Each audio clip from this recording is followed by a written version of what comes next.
नमस्कार मेरे प्यारे दोस्तों, आप सभी लोगों का स्वागत है इंडिया के एकमात्र ऐसे प्लेटफॉर्म चैनल पर जहां पर आपको यूपीएससी आईएएस की तैयारी हिंदी माध्यम में करवाई जा रही है। उसी क्रम में आज हम आप लोगों के लिए लेकर के आए हैं भारतीय संविधान एवं राज्य व्यवस्था एम लक्ष्मीकांत जी की बुक से, क्योंकि एम लक्ष्मीकांत जी की बुक में से जो यूपीएससी आईएएस प्री में क्वेश्चन पूछे जाते हैं 70 से लेकर के 80% प्रश्न सेम टू सेम इसी बुक से पूछे जाते हैं। 22वां अध्याय मैं आप लोगों को पहले ही कंप्लीट करवा चुका हूँ, जो बड़ा ही महत्वपूर्ण था, जिसका नाम था संसद। आज मैं आप लोगों के लिए 23वां अध्याय लेकर के आया हूँ, जिसका नाम है संसदीय समितियाँ। संसदीय समितियों से पहले एक महत्वपूर्ण बात आप लोगों को और बता देता हूँ। देखिए, समितियाँ दो प्रकार की होती हैं, एक होती है मंत्रिमंडलीय समितियाँ और दूसरी होती है संसदीय समितियाँ। तो मंत्रिमंडलीय समितियाँ मैं अध्याय 21 में आप लोगों को कंप्लीट करवा चुका हूँ। आज हम ओनली संसदीय समितियों से संबंधित प्रश्नों की चर्चा करेंगे। ओके दोस्तों, और आपको मंत्रिमंडलीय समितियों से संबंधित एमसीक्यूज़ की वीडियो हमारे डिस्क्रिप्शन के लिंक में नीचे मिल जाएगी। वीडियो को स्टार्ट करने से पहले आप लोगों से रिक्वेस्ट है कि चैनल को ज़्यादा से ज़्यादा सब्सक्राइब करें, लाइक करें और शेयर करना ना भूलें। दोस्तों, इसके साथ ही आप लोगों से एक रिक्वेस्ट और है कि काफ़ी स्टूडेंट काफ़ी अच्छा सपोर्ट कर रहे हैं, पर दोस्तों आप सभी लोगों से रिक्वेस्ट है कि हमारा चैनल ऐसा चैनल है जो आपको हिंदी में तैयारी करवा रहा है, तो आप ज़्यादा से ज़्यादा अपने सोशल मीडिया प्लेटफॉर्म पर इसको लाइक करें, शेयर करने का काम करें, और कुछ नहीं है तो आप इसकी इमेज तो लगा ही सकते हैं, जिससे कि ज़्यादा से ज़्यादा स्टूडेंटों की भलाई हो सके और वो तैयारी करने के लिए एक प्लेटफॉर्म तक पहुंच सके। आप सभी लोगों से रिक्वेस्ट है कि ज़्यादा से ज़्यादा सोशल मीडिया प्लेटफॉर्म पर हमारे चैनल का पिक वगैरह लगा दें या फिर आप लिंक शेयर कर दें, जिससे कि ज़्यादा से ज़्यादा स्टूडेंटों को पता चल सके कि एक चैनल ऐसा भी है जो आपको पूरी यूपीएससी की तैयारी करवा रहा है। ओके दोस्तों, आगे बढ़ते हैं अपने आज के प्रश्नों की ओर।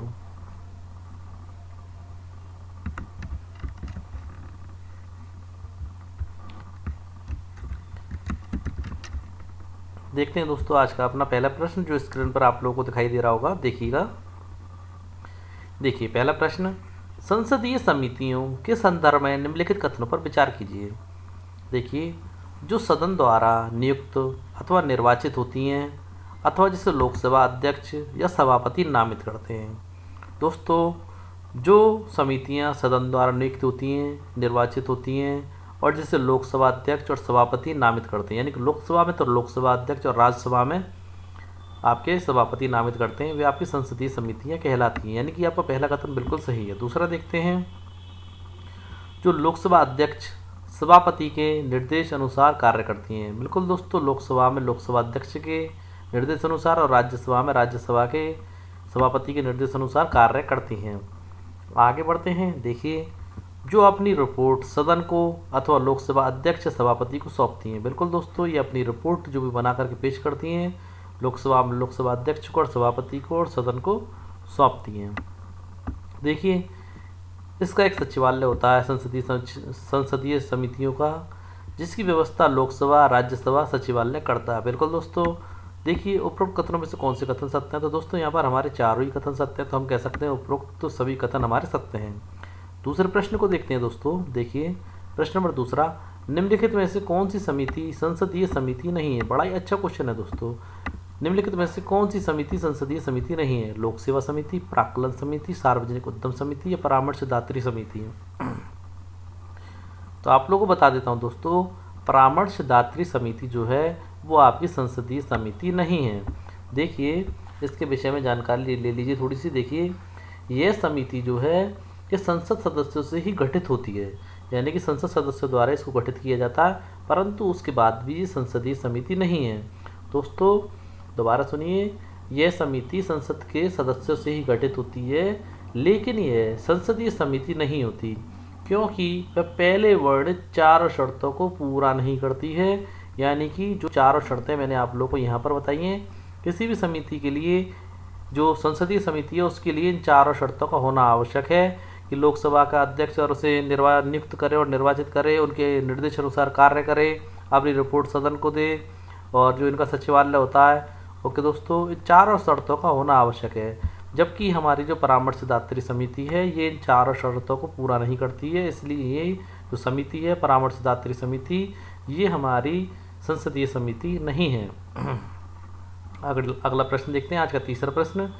देखिए स्थायी समितियों के संबंध में निम्नलिखित में से कौन सा कथन असत्य है। देखिए दोस्तों, स्थायी समितियों के संदर्भ में निम्नलिखित में से कौन सा कथन सत्य है। तो देखिए पहले तो मैं आप लोगों को एक बात बता देता हूँ, हमारी संसद में दो प्रकार की समितियाँ पाई जाती हैं, एक स्थायी समिति, दूसरी तदर्थ समिति। तो यहाँ जो प्रश्न पूछा जा रहा है स्थायी समिति के संदर्भ में पूछा जा रहा है। अगर आप लिखना चाहें तो इस पॉइंट को लिख सकते हैं। संसद में दो प्रकार की समितियाँ पाई जाती हैं, एक होती है स्थायी समिति, दूसरी तदर्थ समिति। देखिए स्थायी समिति के संबंध में निम्नलिखित में से कौन सा कथन असत्य है। देखिएगा, ये स्थायी प्रकृति की होती है। जब स्थायी समिति तो दोस्तों स्थायी प्रकृति की होगी, जो निरंतरता के आधार पर काम करती है, जो कि बिल्कुल सत्य है दोस्तों।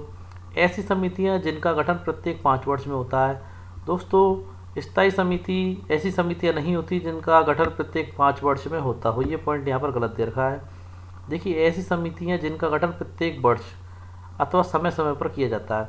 बिल्कुल दोस्तों, ये ऐसी समितियां होती हैं जिनका गठन प्रत्येक वर्ष होता है अथवा समय समय पर किया जाता है, परंतु कार्य अपने स्थायी रूप से करती हैं। स्थायी प्रकृति जो होती है इनकी स्थायी होती है। देखिए स्थायी समितियों को कार्य की प्रकृति के आधार पर 6 कोटियों में वर्गीकृत किया जा सकता है। दोस्तों ये पॉइंट बिल्कुल सही दे रखा है। स्थायी समितियों के जो कार्य होते हैं उसे कार्य के आधार पर 6 भागों में बांटा जाता है। ओके दोस्तों, आगे बढ़ते हैं अपने अगले प्रश्न की ओर। देखिए आपका अगला प्रश्न नंबर 4, निम्न में से वित्त समिति का उदाहरण नहीं है। वित्त समिति का उदाहरण नहीं है। देखिए लोक सेवा समिति, प्राक्कलन समिति, सार्वजनिक उद्यमों के लिए गठित समिति या विभागीय स्थायी समिति। तो पहले तो मैं आप लोगों को ये बता देता हूँ, ये वित्त समिति है, ये स्थायी समिति के अंतर्गत आती है। किसके अंतर्गत आती है दोस्तों? स्थायी समिति के अंतर्गत आपकी वित्त समिति आती है। तो देखिए प्रश्न पूछ रहा है कि वित्त समिति का उदाहरण नहीं है लोक सेवा समिति, प्राक्कलन समिति, सार्वजनिक उद्यमों के लिए गठित समिति या विभागीय स्थायी समितियाँ। तो देखिए दोस्तों यहाँ पर 4 ऑप्शनों को हम लोगों ने देखा। तो इसमें से आपका जो 4th ऑप्शन दिया गया विभागीय स्थायी समितियाँ। विभागीय स्थायी समितियाँ आपकी जो है वित्त समिति के अंतर्गत नहीं आती हैं। वित्त समिति के अंतर्गत 3 प्रकार की समिति आती है। एक आती है आपकी लोक लेखा समिति, दूसरी आती है प्राक्कलन समिति, तीसरी आती है सार्वजनिक उद्यमों के लिए गठित समिति। सार्वजनिक उद्यमों के लिए गठित समिति को आप सार्वजनिक उद्यम समिति के नाम से भी जानते हैं। लिखना चाहें तो लिख सकते हैं, इस समिति को हम लोग सार्वजनिक उद्यम समिति के नाम से भी जानते हैं। तो दोस्तों जो विभागीय स्थायी समितियां हैं ये वित्तीय समितियों के अंतर्गत नहीं आती। और आप लोगों को बता देता हूँ विभागीय स्थायी समितियां ये कुल मिलाकर के 24 हैं। कितनी हैं? 24 हैं। मैंने कुछ देर पहले आप लोगों को एक चीज़ बताई थी आप लोगों ने सुना भी होगा थोड़ी देर पहले कि अपने कार्य की प्रकृति के आधार पर जो स्थायी समितियां हैं उन्हें 6 भागों में बांटा गया है। कितने भागों में बांटा गया है दोस्तों? स्थायी समितियों को 6 भागों में बांटा गया है कार्य की प्रकृति के आधार पर, जिसका पहला भाग आपका था वित्तीय समिति, जिसके 3 भाग होते हैं, मैं आप लोगों को बता ही चुका। और दूसरा भाग इसका आपका है विभागीय स्थायी समिति, और मैं आप लोगों को बताता जाऊंगा, दूसरे तक मैंने अभी आप लोगों को बता दिया। आगे देखिए, निम्नलिखित में से ऐसी समिति बताएं जो जांच के लिए गठित नहीं की जाती है। यानी कि ऐसी समिति बताइए जो जांच के लिए गठित नहीं की जाती है। सरकारी आश्वासन समिति, याचिका अथवा आवेदन के लिए गठित समिति, या फिर याचिका समिति भी कहते हैं इसको, विशेष अधिकार समिति या आचार समिति। तो देखिए दोस्तों मैं आप लोगों को बता देता हूँ, यहाँ पर हमारी सरकारी आश्वासन समिति है वो जांच के लिए गठित कमेटी के अंतर्गत, समिति के अंतर्गत नहीं आती है। एक बात आप लोगों को और बता देता हूँ, जांच के लिए गठित समिति, इसको शॉर्ट में जांच समिति भी बोला जाता है। क्या बोला जाता है दोस्तों? जांच समिति। जरा सा भी कंफ्यूज होने की आवश्यकता नहीं है, जहाँ भी कंफ्यूजन है आप हम लोगों से डायरेक्ट पूछ सकते हैं। जांच के लिए गठित समिति को जांच समिति भी कहा जाता है। और देखिए रही बात आपकी सरकारी आश्वासन समिति की, तो ये आपकी परीक्षण एवं नियंत्रण के लिए गठित समितियां हैं। किसकी हैं? परीक्षण और नियंत्रण के लिए गठित समितियों के अंतर्गत आती है। देखिए दोस्तों स्थायी समितियों के 6 भाग थे। पहला भाग मैंने आप लोग को बता दिया वित्त समिति, दूसरा विभागीय स्थायी समिति, तीसरा भाग जांच के लिए गठित कमेटी, जांच के लिए गठित समिति। ओके दोस्तों, चौथी मैं आप लोगों को बता ही रहा हूँ, ये जो आपकी दे रखी सरकारी आश्वासन समिति है ये किसके अंतर्गत आती है? यानी कि जिस तरीके से वित्त समिति के आपके 3 भाग थे उसी तरीके से जांच के लिए गठित समिति के आपके 3 भाग होते हैं, विशेष अधिकार समिति, आचार संहिता और आपकी याचिका समिति। और जो सरकारी आश्वासन समिति है, सरकारी आश्वासन समिति परीक्षा एवं नियंत्रण के लिए गठित समितियों के अंतर्गत आती है। आप लिखना चाहें तो लिख सकते हैं। ये स्थायी समितियों के चौथे नंबर की समिति है जो आपके परीक्षण एवं नियंत्रण के लिए गठित समितियों के अंतर्गत आती है। आगे बढ़ते हैं, देखिए प्रश्न नंबर 6, निम्नलिखित में से परीक्षण एवं नियंत्रण के लिए गठित समिति नहीं है पूछ रहा है। ओके दोस्तों, ये आपकी स्थायी समिति की 5वीं समिति होती है, पहले तो ये जान लीजिए। अब देखते हैं कि निम्न में से परीक्षण एवं नियंत्रण के लिए गठित समिति नहीं है। अधीनस्थ विधायन समिति, विचारार्थ प्रस्तुत विषयों के लिए गठित समिति, या अनुसूचित जाति या अनुसूचित जनजाति कल्याण समिति, या स्त्री सशक्तिकरण समिति एवं लाभ के पदों के लिए गठित संयुक्त समिति, या सदन की बैठकों से सदस्यों की अनुपस्थिति के लिए गठित समिति। दोस्तों मैं आप लोग को बता देता हूँ, सदन की बैठकों से सदस्यों की अनुपस्थिति के लिए गठित समिति यह आपकी परीक्षण और नियंत्रण के लिए गठित समिति के अंतर्गत नहीं आती है, क्योंकि देखिए दोस्तों, ये आपकी सदन के दैनिक कार्यों से संबंधित समितियों के अंतर्गत आती है। सदन के दैनिक कार्यों से संबंधित समितियों के अंतर्गत आती है, जो कि आपकी 6 नंबर की स्थायी समिति होती है। लिख लेना, 6 नंबर की स्थायी समिति का नाम सदन के दैनिक कार्यों से संबंधित समिति। ओके दोस्तों, आगे बढ़ते हैं अगले प्रश्न की ओर। देखिए, सदन की दैनिक यानी कि दैनिक कार्यों से संबंधित समितियों में शामिल नहीं है। क्या शामिल नहीं है? कार्य सलाहकार समिति शामिल नहीं है, या सदस्यों के निजी विधेयक एवं संकल्पों के लिए गठित समिति शामिल नहीं है, या सदन की बैठकों से सदस्यों की अनुपस्थिति के लिए गठित समिति शामिल नहीं है, या सदस्यों के वेतन भत्तों के लिए संयुक्त समिति शामिल नहीं है। तो आप लोगों को बता देता हूँ, सदस्यों के वेतन भत्तों के लिए संयुक्त समिति आपकी सदन की दैनिक कार्यों से संबंधित समितियों के अंतर्गत सम्मिलित नहीं है। ओके दोस्तों, आगे बढ़ते हैं 8वें नंबर के प्रश्न की ओर। देखिए, संसद की तदर्थ समितियों को कितनी कोटियों में विभाजित किया जा सकता है? जिस तरीके से मैंने आप लोगों को बताया कि 2 तरीके की आपकी समितियां होती हैं, एक होती है स्थायी समिति, दूसरी होती है तदर्थ समिति। तो स्थायी समिति को आप लोग समझ चुके कि 6 भागों में बांटा गया है। उसी प्रकार से तदर्थ समितियां जो है कितनी कोटि में विभाजित किया जा सकता है? 10 में, 5 में, 3 में, 2 में। तो दोस्तों यहाँ मैं आप लोगों को बता देता हूँ, तदर्थ समितियों को आपकी जो है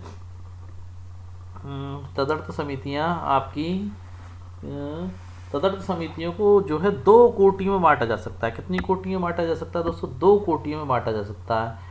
और 2 कोटियों के नाम आप लोग लिख सकते हैं। एक तो आ जाती है जांच समितियां। कौन सी आ जाती है दोस्तों? जांच समितियां। आप लिखना चाहें तो लिख सकते हैं जांच समिति। और वैसे मेरे अकॉर्डिंग तो आप लोग को लिखना चाहिए, क्योंकि महत्वपूर्ण है ये। कि तदर्थ समितियों को 2 कमेटी में विभाजित किया जाता है। एक होती हैं आपकी जांच समितियां, और दूसरी आपकी आती हैं सलाहकार समितियां। कौन सी आती हैं? सलाहकार, यानी कि एडवाइजरी सलाहकार समितियां। ओके दोस्तों, अभी तक मुझे नहीं लगता मैंने कोई कन्फ्यूज़न छोड़ा हुआ आप लोगों के लिए। आगे बढ़ते हैं अगले प्रश्न की ओर। निम्न में से किस समिति का गठन भारत सरकार अधिनियम 1919 के अंतर्गत पहली बार 1921 में हुआ था? लोक सेवा समिति का, प्राक्कलन समिति का, सार्वजनिक उद्यम समिति का, निम्नलिखित में से कोई नहीं है। तो दोस्तों आप लोगों को बता देता हूँ, लोक सेवा समिति का जो गठन था भारत सरकार अधिनियम 1919 के अंतर्गत पहली बार 1921 में हुआ था। ओके दोस्तों, उम्मीद है आप लोग अच्छे से समझ गए होंगे। आगे बढ़ते हैं। देखिए प्रश्न नंबर 10वां, लोकलेखा समिति के संदर्भ में निम्नलिखित कथनों पर विचार कीजिए। देखिए, लोकलेखा समिति में 22 सदस्य हैं, जिससे 15 लोकसभा तथा 7 राज्यसभा से हैं, जो कि दोस्तों बिल्कुल सही बात है। देखिए, प्रतिवर्ष संसद द्वारा इसके सदस्यों में से समानुपातिक प्रतिनिधित्व के सिद्धांत के अनुसार एकल हस्तांतरीय मत के माध्यम से लोकलेखा समिति के सदस्यों का चुनाव किया जाता है। बिल्कुल सही है दोस्तों, चुनाव की पद्धति है। देखिए, सदस्यों का कार्यकाल 1 वर्ष का होता है। समिति में सदस्यों का कार्यकाल 1 वर्ष का होता है।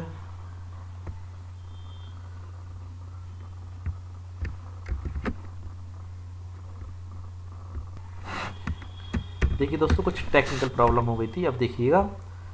सदस्यों का कार्यकाल 1 वर्ष का होता है। समिति में किसी मंत्री का निर्वाचन नहीं हो सकता। इम्पोर्टेंट बात ये है दोस्तों कि लोकलेखा समिति में किसी मंत्री का निर्वाचन नहीं हो सकता है। नोट डाउन कर लेना, यानी कि ये पॉइंट भी आपका बिल्कुल सही है। आगे देखते हैं। समिति के अध्यक्ष की नियुक्ति लोकसभा अध्यक्ष द्वारा लोकसभा सदस्यों में से की जाती है। बड़ा महत्वपूर्ण पॉइंट है दोस्तों लोक सेवा समिति के बारे में। यहाँ पर जो अध्यक्ष की नियुक्ति की जाती है लोकसभा अध्यक्ष द्वारा की जाती है, और वो भी लोकसभा सदस्यों में से। देखिए 1967 से एक परंपरा चली आ रही है कि समिति का जो अध्यक्ष होगा वो विपक्षी दल से चुना जाता है, जो आज तक कायम है। देखिए उपरोक्त कथनों में से कौन से कथन सत्य हैं, तो यहाँ पर हमने देखा कि सारे कथन सत्य हैं, तो यहाँ हम कह सकते हैं उपरोक्त सभी कथन सत्य हैं। प्रश्न नंबर 11 में देखते हैं, प्राक्कलन समिति के संदर्भ में निम्नलिखित में से कौन सा कथन असत्य है। असत्य कथन के बारे में पूछ रहा है प्राक्कलन समिति के संदर्भ में। तो देखिए आज़ादी के बाद पहली बार जॉन मथाई की सिफारिश पर 1950 में पहली बार प्राक्कलन समिति का गठन किया गया था। दोस्तों किसकी सिफारिश पर गठन किया गया था, महत्वपूर्ण इंसान है और ये प्रश्न पूछा भी जाता है, फैक्ट का प्रश्न है दोस्तों। जॉन मथाई की सिफारिश पर 1950 में पहली बार प्राक्कलन समिति का गठन किया गया था। और दोस्तों यह उस समय वित्त मंत्री थे। कौन? आपके जॉन मथाई जो थे, जो उस समय वित्त मंत्री भी थे। आगे बढ़ते हैं। मूलतः इसमें 25 सदस्य थे, लेकिन 1956 में इसकी सदस्य बढ़ाकर 30 कर दी गई। ये 30 सदस्य लोकसभा सदस्य होते हैं, ऐसा नहीं कोई राज्यसभा सदस्य हो। टोटली प्राक्कलन समिति में जो सदस्यों की संख्या होती है 30 होती है, और 30 के 30 का लोकसभा का होना आवश्यक है। Important point. ओके दोस्तों, प्राक्कलन समिति के विषय में बात करना है, आप लोग ध्यान रखिएगा। देखिए इस समिति में राज्यसभा का प्रतिनिधित्व था। देखिए ये पॉइंट बिल्कुल गलत लग रहा है मुझे, और बिल्कुल गलत ही है यहाँ पर। देखिए इस समिति में राज्यसभा का कोई प्रतिनिधित्व होता ही नहीं है। ओके दोस्तों, आज तक इस समिति में राज्यसभा का कोई प्रतिनिधित्व होता ही नहीं है। असत्य कथन पूछ रहा, और असत्य आपका यही है। देखिए इसके सदस्यों का चुनाव प्रतिवर्ष किसके द्वारा किया जाता है? लोकसभा द्वारा। किसके सदस्यों में से किया जाता है? इसके ही सदस्यों में से किया जाता है, जो मैं आप लोग को बता चुका। 30 सदस्य होते हैं, 30 ही लोकसभा के होते हैं। और इसमें समानुपातिक प्रतिनिधित्व के सिद्धांत का पालन एकल हस्तांतरणीय मत के माध्यम से किया जाता है। ओके दोस्तों, समिति का कार्यकाल भी 1 वर्ष का होता है। कोई मंत्री समिति का सदस्य नहीं हो सकता। यहाँ भी दोस्तों ये प्रावधान है, कोई भी मंत्री समिति का सदस्य नहीं हो सकता है। और देखिए इसका अध्यक्ष लोकसभा अध्यक्ष द्वारा लोकसभा सदस्यों में से चुना जाता है। सेम यही प्रोसीजर आपका पीछे जो आपकी तदर्थ समिति थी उसमें भी दिया गया था। यहाँ पर भी जो मैंने आपको बताया था, लोक लेखा समिति जो समिति का जो होता है विपक्षी दल का होता है, परंतु दोस्तों जो चुनाव किया जाता है लोकसभा अध्यक्ष द्वारा लोकसभा सदस्यों में से ही किया जाता है। आगे बढ़ते हैं प्रश्न नंबर 12 पर। निम्नलिखित में से किस समिति का कार्य वह नियंत्रक एवं महालेखा परीक्षक की वार्षिक प्रतिवेदनों की जांच करना है? देखिए बड़ा महत्वपूर्ण प्रश्न है। नियंत्रक एवं महालेखा परीक्षक के वार्षिक प्रतिवेदनों की जांच करना, यानी कि कैग की।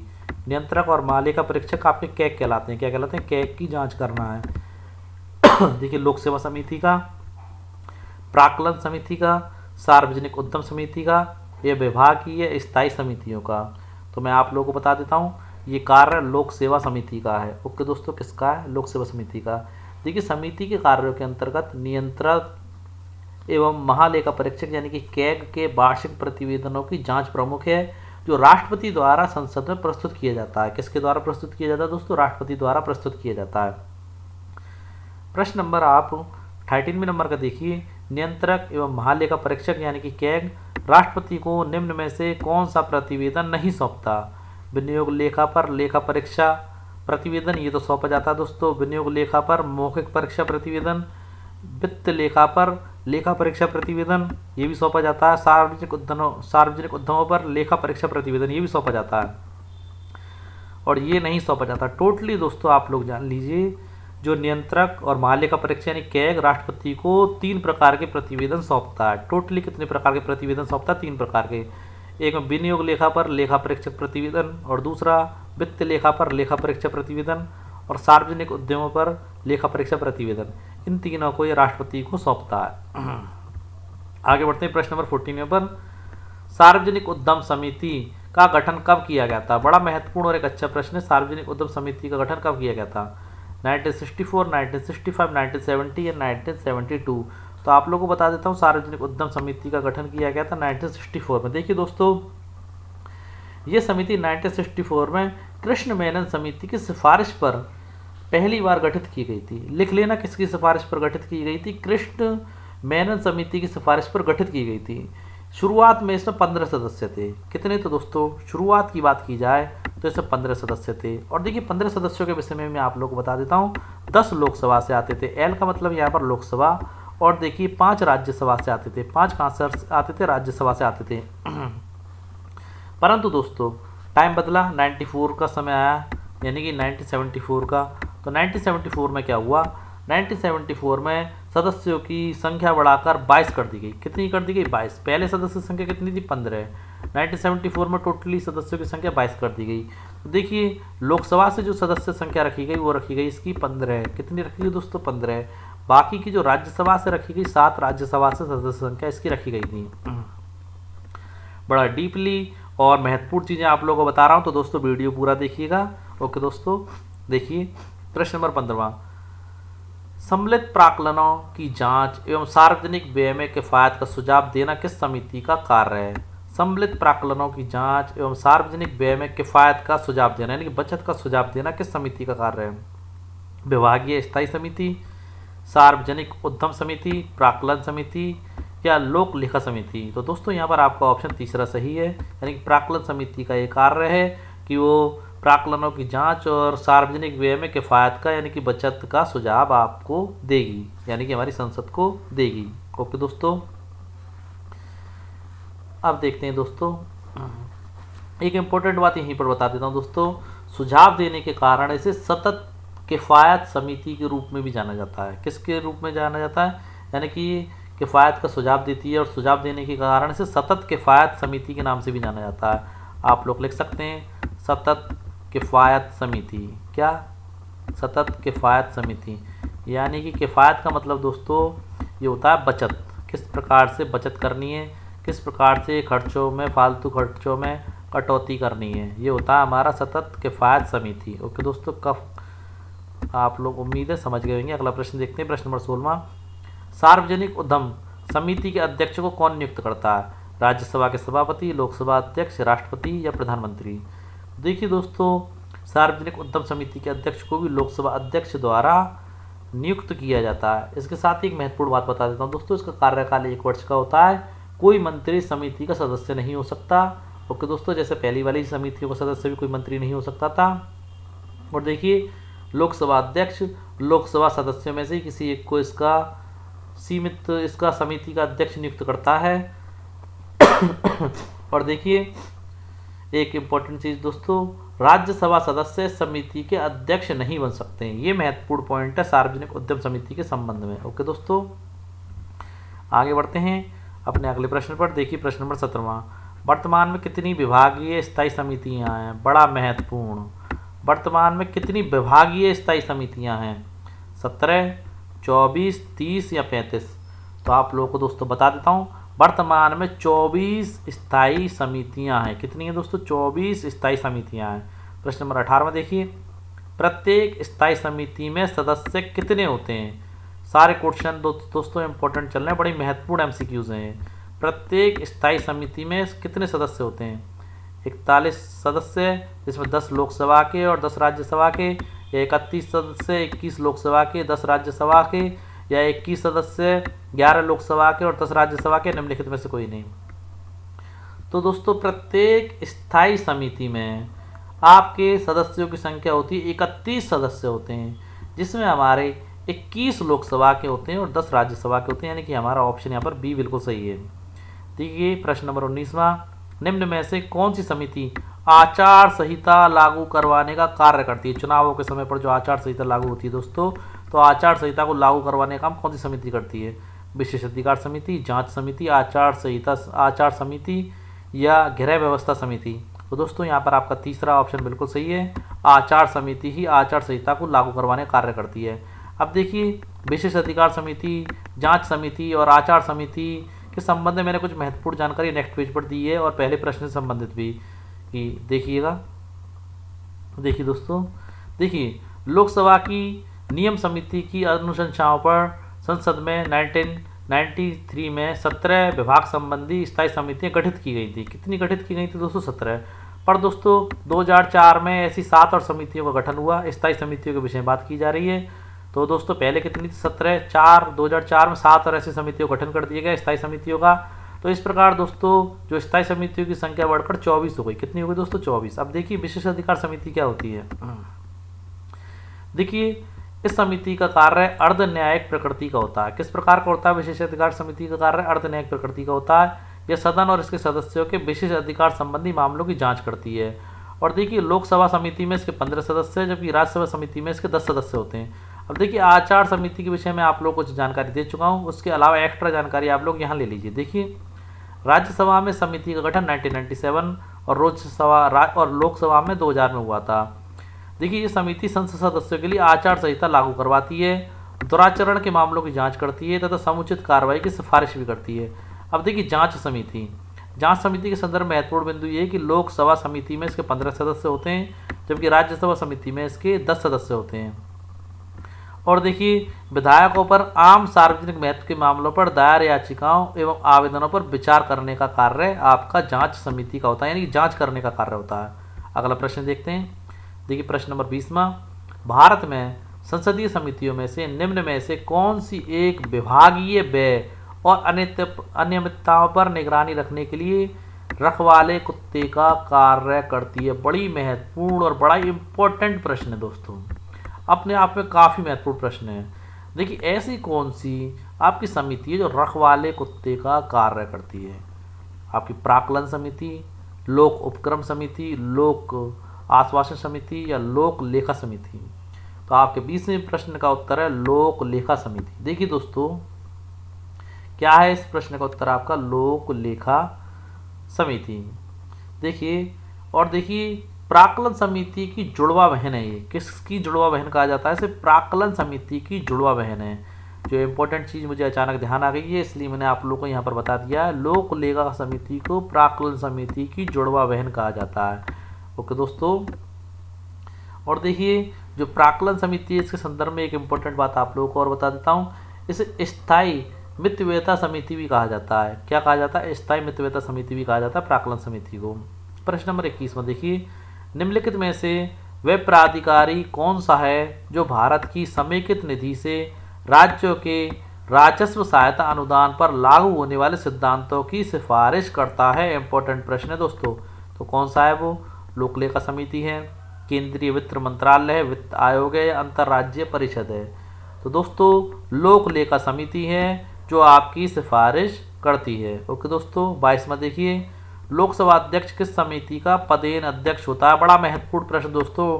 आप देखिए लोकसभा अध्यक्ष किस समिति का पदेन अध्यक्ष माना जाता है? प्राक्कलन समिति का, लोक लेखा समिति का, नियम समिति का या विशेष अधिकार समिति का? तो आप लोगों को बता देता हूँ दोस्तों, जो लोकसभा अध्यक्ष होता है नियम समिति का आपका पदेन अध्यक्ष माना जाता है। क्या होता है? पदेन अध्यक्ष होता है, माना क्या जाता है, होता ही है दोस्तों। आगे बढ़ते हैं अगले प्रश्न पर। देखिए आज का बड़ा महत्वपूर्ण प्रश्न है ये। देखिए सूची प्रथम को सूची द्वितीय से सम्मिलित कीजिए एवं सूचियों के नीचे दिए गए कूट से सही उत्तर का चयन कीजिए। देखिए पहली सूची में मैंने संसदीय समितियां बताई हैं और दूसरी में उनके कार्य बताएं। अब आप लोगों को चयन करना है। देखिए प्रवर समिति का क्या कार्य होता है? देखिए प्रवर समिति का कार्य मैं आप लोगों को बता दूं। प्रवर समिति का कार्य होता है कि वित्त समीक्षा करना तथा परिवर्तन का सुझाव देना। अब बात आती है लोक लेखा समिति।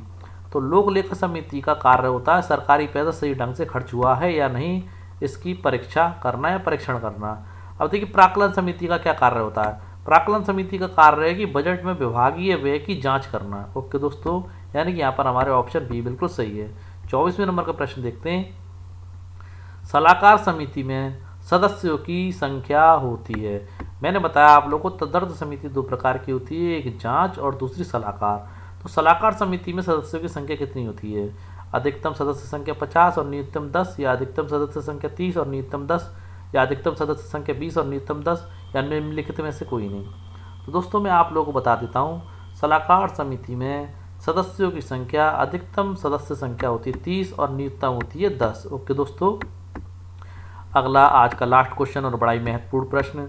देखिए 16वीं लोकसभा के गठन के पश्चात कितनी सलाहकार समितियां गठित की गई थी? कौन सी लोकसभा के पश्चात पूछ रहा? 16वीं लोकसभा के गठन के पश्चात कितनी सलाहकार समितियां गठित की गई थी?